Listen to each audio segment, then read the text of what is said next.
Hello, and thank you for joining us today for another episode of Things to Know Right Now.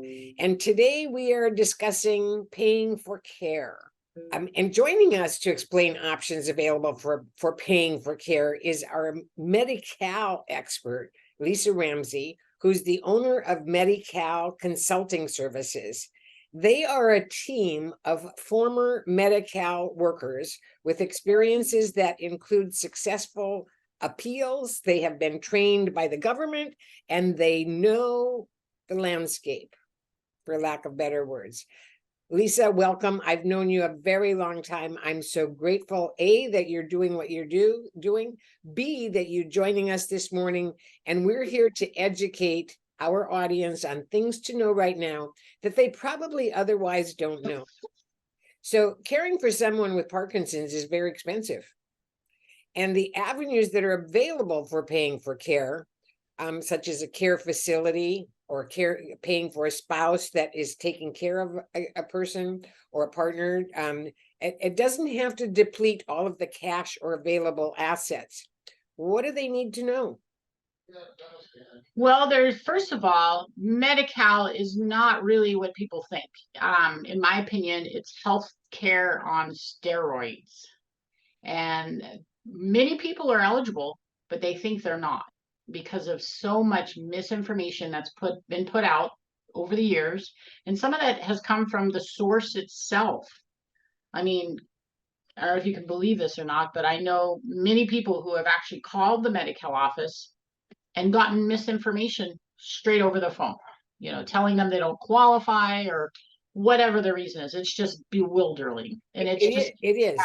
I can tell you this morning already, I've heard a couple of things that I know that we're going to get to today. And one of them is that they'll take your house. That's number one. Number two, which is wrong. Too much money to qualify. Yeah. So yes, and some of that did come directly from the so-called source. So yeah. Carry on. Good going. Yeah. So as a former Medi-Cal eligibility worker, I've worked in 2 counties. So I've been through the extensive training twice. I really understand the system and the ins and outs, and I stay connected and informed. Matter of fact, just a few weeks ago, I went to a state-run conference that only people were invited to. It wasn't open to the public, and I thankfully was included in the invitation. From what I do, the years that I've been in this and the connections that I have and the participation, I am involved at the state level and in many arenas. As many as I'm able to, they allow me to, and I get involved and I try to help with legislation at the state analyst level. Obviously at the Medi-Cal eligibility level, we're constantly trying to inform them, educate them, get them to make overturn wrong decisions.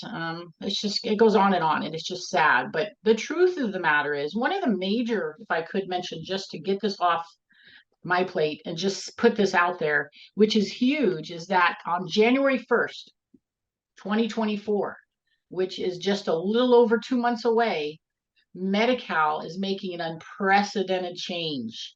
They are eliminating asset limits. So that means that everyone 65 years of age or older or on Medicare at any age will automatically be eligible. You just have to apply and get through the rigorous application process, which is what we do. And we could get people qualified. So there will no longer be any asset limits. You don't have to concern yourself with how much money you have in the bank or what your house is worth or anything like that. The only thing Medi-Cal is going to look at this point is your income. Now, your income is not going to disqualify you in any way. It's going to determine your share of cost. And share cost is like your cost of the care. It's the amount you need to pay every month. And then Medi-Cal will pay what's left over. It's like a deductible, like your car insurance. You pay your $1,000, insurance company pays the rest of the bill. Let's go back just a second. And that new law, is that for a couple or is that for a single person? Anyone, everyone. All right, then carry forward then. Okay. Yeah, it's crazy. And then people are just not getting it. I've heard where people are hearing, oh, well, I heard that's not true in long-term care, or no, it's true for everyone. It doesn't matter if you're in a nursing home, you're at home, you're in assisted living, wherever you are receiving your care, it doesn't matter. It's irrelevant. I love it. So it's Okay. really exciting times, and people will be able to have assets in the bank and get help with their high cost of care, which But is what there's still, happens with Parkinson's. yeah, so there still must be some sort of qualification process, meaning what do we need to teach our audience today? That they either need to know today in order, because some people are going to need Medi-Cal right now, and Yeah. others may need it after January of 2024. Well, there's a lot of people that do qualify right now. And that's a really good point, Joe, because a lot of people think they're not eligible when in fact they are. And your house isn't counted. One vehicle is not counted right now currently. And retirement plans like 401k, IRAs, those kind of things can be considered unavailable. There's a lot of things. And if you are over the asset limit, there's always been many options which you can bring your assets within the limits. And so, being knowledgeable about Medi-Cal really allows me to be able to help people understand what viable options they have in order to qualify. So there still should be planning toward this end. I mean, when someone is diagnosed with Parkinson's, we always want them to do life planning, financial planning, and how do you take care of the life and the finances and live to the greatest extent possible. Right. Is so right now the application process into Medi-Cal it's big. It's not a little process. No, But more it's than that, very convoluted, and people will come and they'll tell me, well, I've completed the application. I have it right here. It's about 6, 7, 8 pages, but I've already completed it. What's the big deal? And it's like, well, well, there is, yeah. Tell them kind of what the big deal is. They put the wrong. well, if you don't fill it out correctly, is of course can, cause your benefits not to be approved, but also dealing with Medi-Cal themselves can be very difficult. And there's a number of reasons why that comes to play. And it's just causing a lot of problems. They've always had a lack of training and accountability, but it's gotten worse over the years through the pandemic. But when it comes to eligibility and the qualification process, it's very, very involved. And they need the support of their supervisors. Their supervisors need training, accountability. I mean, it just comes down the chain of command. And so going back to the application process, then I think it's critically important, and you can say yay or nay, and it's not just because you're in this business, but I really suggest that they do not do this application by themselves, because Oh, no. if they fill out the wrong thing or say the wrong thing, that's what they're judged on the very first time out of the box. So to get that undone takes years. Well, it can be almost impossible to kind of go against something that they feel in their mind is the way it is when it's really not that way. I mean, I have a prime example of that right now with a gentleman I'm helping who has been diagnosed with delusional episodes. He fluctuates. Sometimes he's here, sometimes he's not. He seems like he's okay. He can carry on a conversation. But if you start asking him things like, oh, well, where do you live? Well, he's living in a nursing home, but he's going to tell you, oh, I live in Lake County with my wife, and I'm only here, 1 week out of the month, and 3 weeks out of the month, I go home and I spend time with my wife. She pays all my bills, da da da. And there's no wife. And I don't know of anyone that leaves a nursing home for 3 weeks out of the month and they're only there a week at a time. I mean, but Medi-Cal has heard this from him, and that's what they're sticking with. And so they refuse to give him benefits because the wife has not cooperated. She has not provided any information. There is no information about this mysterious person.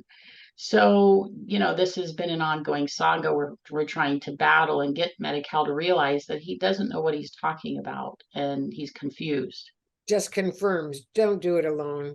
I mean, unless you're really savvy with Medi-Cal, it's not worth the time that you're going to waste trying to undo it, Well, something. not only that, Joe, if you do happen to get it approved, you don't know if they made a mistake or not. Maybe they approved your benefits, but they didn't put you in the right program, or your share cost is not calculated correctly, which happens quite often.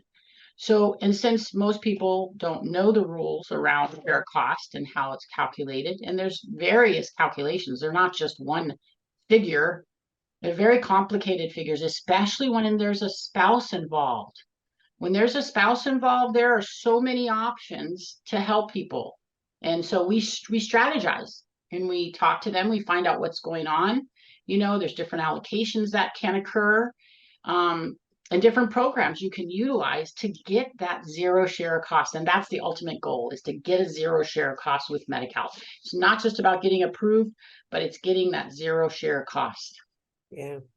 So if someone, let me see, how do I put this? Is there a retroactive coverage? Meaning if someone started today, but they've already been in need of Medi-Cal before, is there a chance that they could apply today and be retroactively covered? So that kind of is explained in two ways. So if you go to apply today, and today is October 23rd, 2023, your application date will be October 23rd. Your application month will be October. So when they go to actually approve benefits, which would potentially be 45 days from today, they're mandated to process an application in 45 days. So 45 days from today would be, let's see, November, December, maybe the first part of January. So in January, when they go to actually process the application and approve benefits, hopefully, they're going to go back to the first day of the month in which you applied in retroactively. So they'll go back to October the 1st and approve benefits ongoing. Now, you also have an option to request 3 months prior to that. So you could ask for 987 all the way back to July 1st. Great. So 3 months prior to the month of application. Okay. Oh, that's good news, because some of that can be applied to other things on the basis they get it.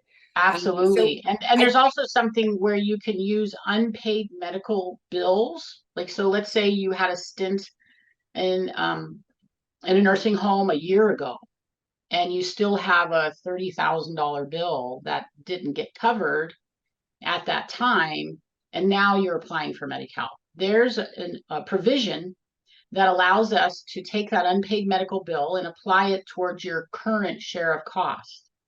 So there's a lot of things that have to come into play to kind of help all this come together, but those are all the kind of strategies we work and look at to help our clients save as much money as possible. yeah, And having the expertise of working for Medi-Cal prior and then doing this for over 30 years now, I've got the know-how to help people understand how to strategize, how to make this work. yeah. You don't look like you're 30 yet, but that's okay. I'm a grandma.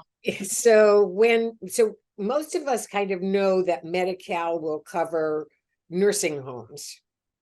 If someone needs long-term care nursing home or a skilled nursing home. And that's a good point, Joe, that you say it. Okay, so because nursing homes, they have all different types of names. They could be a rehabilitation hospital, an acute care center, nursing home, skilled nursing facility, health and wellness center. I mean, it's really how they market themselves. But we're talking about skilled nursing, and that's where someone needs long-term care. Right. So Medi-Cal, we believe, I think in all the years we've been doing this, we've been able to teach people that that's what Medi-Cal is about, is to cover that long-term care, and how you get there is what we've talked about earlier today. Is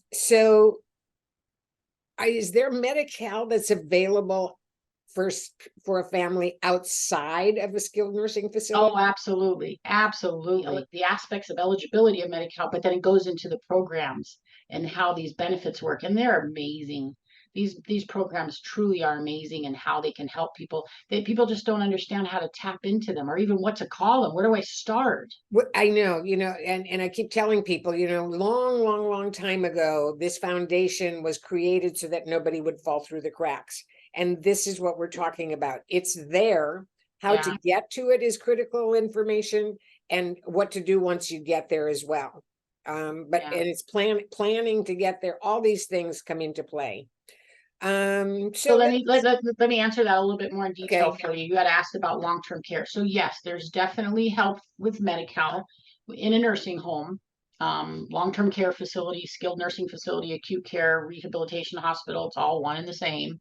But in addition to that, Medi-Cal can help with assisted living through the assisted living waiver program.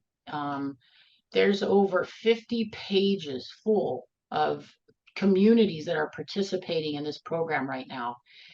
There's also the IHSS program, in-home supportive services, that so many people take advantage of to keep their loved one from being institutionalized, keeping them home and getting the help at home. There's a ton of waiver programs that also provide services in the community to help. So there's a lot of help out there. You just got to know how to tap into it, how to qualify for it, and then request services from it. yeah.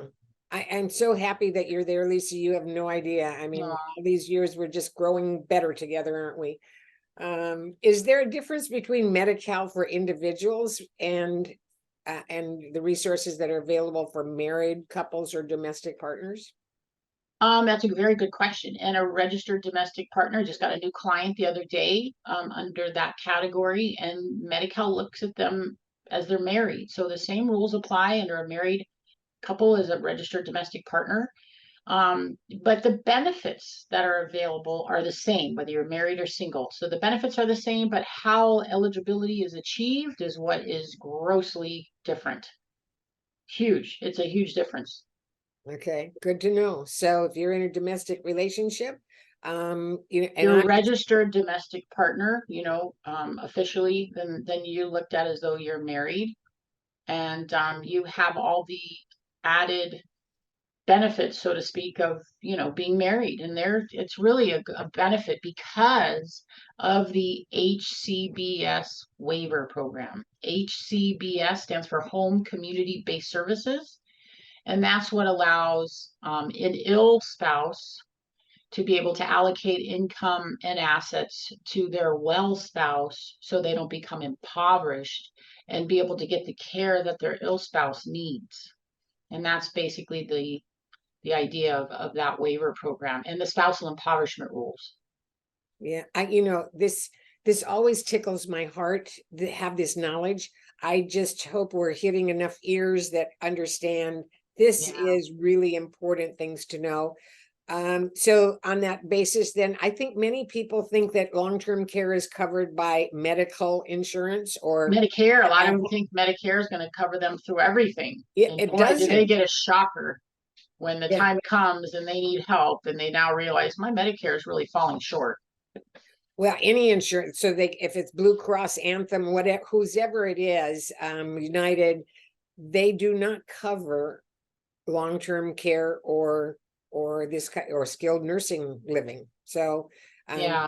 So we It want gets pretty complicated, especially with married couples. And there's a lot of strategies you can be used, and the scary thing, Jo, right now that I'm starting to see is that there are a lot of Medi-Cal advisors kind of starting to come out of the woodworks, because as the assets are eliminated, they're thinking, oh, I can do this. I can help people and charge a fee to do this.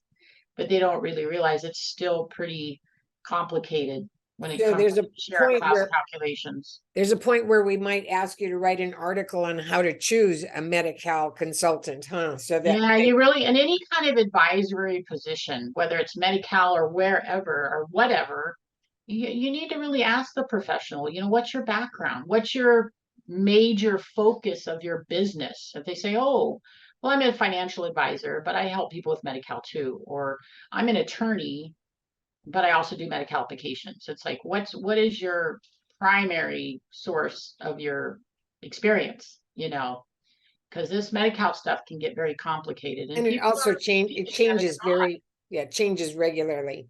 There's another area that we need to touch on today, and that is Veterans Aid and Assistance, Aid and Attendance Program. I Yeah, think we can't you know get the something word out about enough on that one, huh, Jo? you know some stuff about that? Oh, yeah. So the VA aid and attendance, we do mention that actually in the 18-minute video because I am just a huge proponent of trying to get that out to the public. People need to be aware that if you are a veteran or you're a surviving spouse of a veteran, you're a widow, your husband or your wife served in the military and they've now passed away and left you as a widow, widower. You didn't divorce them because if you divorce them, you've divorced yourself away from the benefit, unfortunately. But if you were married to them when they passed, then you could be eligible to this aid and attendance. Now, as the widow or widower, the benefit is over $1,400 a month right now. And as a veteran, it's over $2,000 a month that the VA will send you in the form of a check every month to help pay for care in your home, if that's what's happening, or if you want to move into an assisted living community of your choice. You don't have to be VA accredited or anything like that. Wherever you choose, if you're paying for assisted living, then you could qualify for this benefit. And there are county service offices that the veterans county service offices throughout the entire state that can help educate people on this benefit to see if they're eligible. And there's a lot of nonprofits. Well, I don't know about a lot, but there's, a handful of nonprofits out there that do help with the application process and charge a fee for that assistance. You want to make sure you're working with a reputable entity to make sure that, they're taking care of you in the manner that you believe. Now, I think aid and attendance is pretty national. You practice primarily or only in California? Yes, Medi-Cal is really just for California. Absolutely. And aid and attendance is universal. Nationwide, yeah. So Okay. I cover all 58 counties. So what does somebody outside of California need to think about or know or about their Medicaid issues? So Medicaid is the federal program. Here in California, we call our Medicaid program Medi-Cal.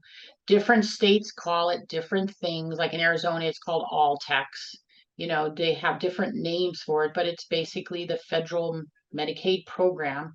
And every state is different in how their qualification works and what programs are available through their Medicaid program. California has the best benefits out there. Yeah, And after the first, it's going to be the easiest to qualify for. The pros and cons of this state, huh? Right? So, Yeah. I just need to tell our audience that you probably can answer questions across the nation, at least in giving guidance to somebody as to what they should think about. Yeah. Think about going to type thing. You could help with the aid and attendance if necessary, but on the Medi-Cal issue, there is just, in my mind, nobody that can do this better than you. So, Oh, you're so sweet. Okay. so I need to tell everybody that you are in the Wellness Village or on the Wellness Village on our website. So there's a URL that'll be showing, and we're going to add your YouTube 18-minute video if we can. And the Wellness Village is where you go to look for resources like this that are very important and critical to long-term care. So Lisa, I can't thank you enough for joining us the many years that we've been working together. We used to do this in a in-person basis, however many years ago. Thanks for hanging in with us. You look great, Jo. You haven't aged one day since I met you. Thank you. We can just sit here and do that all day long, huh? We love it.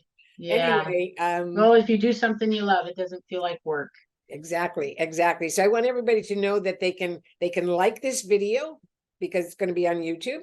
They can subscribe to our channel and they can get the latest information that they need by going to our website, where the Wellness Village, the Memorial Wall, the news and monthly newsletter, all this information is there. We suggest that you get to our hub and learn about all of the things that are available to you when you are diagnosed with Parkinson's.